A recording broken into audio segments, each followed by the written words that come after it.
Hello friends, welcome back to my channel. అందరూ ఎలా ఉన్నారండి? అందరూ బాగుండాలని మనస్ఫూర్తిగా కోరుకుంటున్నాను.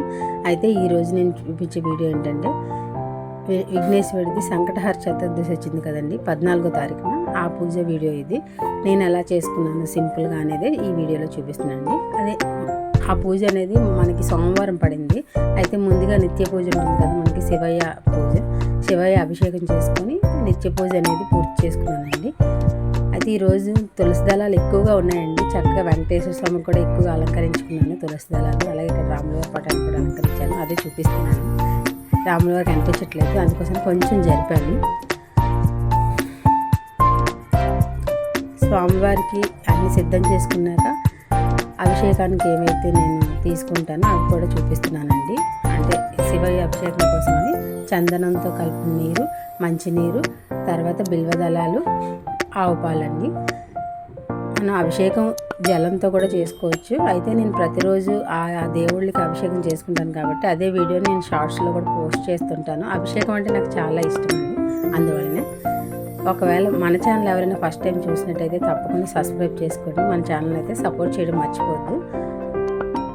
అభిషేకం శివయ్యకి చేశాక ఈరోజు ఎలాగో సంకటహర చతుర్దశి కదండి విఘ్నేశ్వరుడికి, అందుకోసం ఆ పూజ కోసం కూడా అన్నీ సిద్ధం చేసుకున్నాను. ఇక్కడైతే అభిషేకం చూసేయండి. నేనైతే షార్ట్లో కూడా ఈ వీడియోని పోస్ట్ చేశాను. అయితే లాంగ్ వీడియో ఎవరైనా చూసేటప్పుడు చూస్తారని మళ్ళీ అందులో యాడ్ చేశానండి.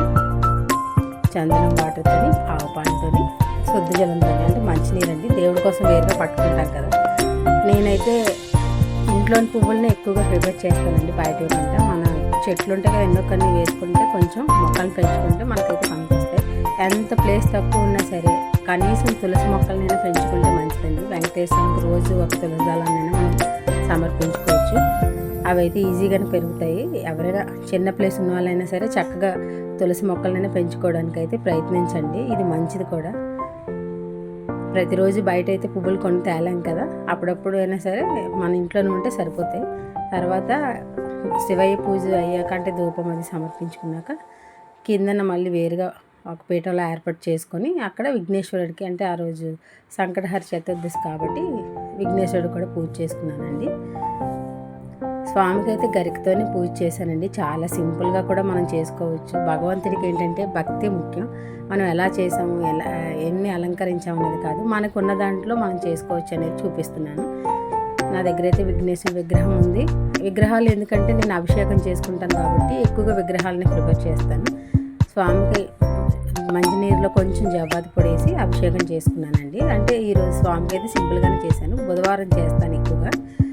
తర్వాత అభిషేకం అయ్యాక కొంచెం ఏకహారతి ఉంటుంది కదా, అది మనం దీపాలు వెలిగించుకున్నాక పక్కన ఉంచుకొని స్వామికి దాంతోనే హారతి ఇచ్చాను. తర్వాత గరికి పువ్వులు 5 పుష్పాలు పెట్టుకుంటే మంచిదండి. అది కూడా ఎర్రనవి అయితే మంచిది. నా దగ్గర ఎర్రనవి లేవని ఆ రోజు కొండ పువ్వులనే 5 పువ్వులు పెట్టుకున్నానండి.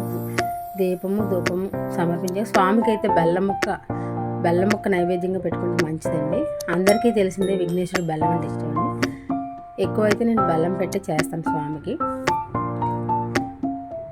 ఎప్పుడు పూజలో మనం ఎన్ని పెట్టామనేది కాదు, మనం ఎంత భగవంతుని పైన భక్తితో చేస్తున్నాం అనేది ముఖ్యమండి.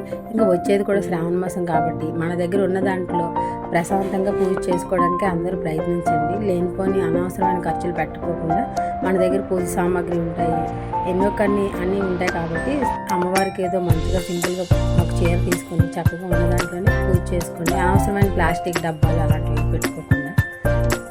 ఒకవేళ ఎవరికైనా యూజ్ అయితే తప్పకుండా వీడియో అయితే చూస్తాను అనుకుంటున్నాను. అయితే ఈ వాయిస్ ఓవర్ ఇచ్చి కూడా చాలా రోజులైంది, అందుకోసం కొంచెం కన్ఫ్యూజ్. ఇదిగోండి శివయ్య కూడా బిల్వదళాలతో అర్చన చేసుకున్నాను. ఇంకా ఫైనల్గా స్వామివారికి అయితే హారతి ఇచ్చుకున్నానండి. ఒక్కొక్కసారి అయితే నైవేద్యం వండి పెడుతుంటాను, పాయసం, పరమాన్నం. ఎక్కువగా పాయసం, రవ్వ కేసరి అలాంటివి పెడతానండి. తొందరగా అయిపోతుంటాయి కదా అవైతే. మన శుక్రవారం టైంలో ఎక్కువ బెల్లం పాయసం పెడతానండి. శనివారం వెంకటేశ్వరం పూజ చేసిన ఎక్కువ ఆర్భాటాలు కాకుండా మన ఇంట్లో చెట్లు ఉండే పువ్వులతోనే ఎక్కువగా చేయడానికి ప్రయత్నిస్తాను. లేదు అనుకుంటే అప్పుడు మనం చూసుకోవచ్చు, అంటే వేరే బయట కొనుక్కోవచ్చు. అలానే ప్రతిరోజు మనం అయితే పువ్వులను తీసుకోలేం కదండి బయట, అందుకోసమని చెప్తున్నాను. మనకి ఎంత చిన్న పూజ రూమ్ ఉన్నా చక్కగా ఆర్గనైజ్ చేసుకోవచ్చు అండి. ఇలా చిన్న కుర్చీ ఇలాంటి సింహాసనం లాంటిది కానీ పీటలు కానీ పెట్టుకొని ఎన్ని విగ్రహాలైనా చక్కగా పట్టేస్తాయి. విగ్రహాలు ఫోటోలు అనేది మన ఇష్టాన్ని బట్టి ఉంటుందండి. ఎందుకంటే మనం ఏది కంఫర్టబుల్గా ఉంటుంది పూజ చేసుకోవడానికి. మనకి కబోర్డ్స్ ఎలా ఉన్నాయి, రూమ్ మనకైతే హాల్లో ఉందండి మాకు. అందువలన నేనైతే సింపుల్గా ఈ కబోర్డ్లను అన్నీ పెట్టుకున్నాను.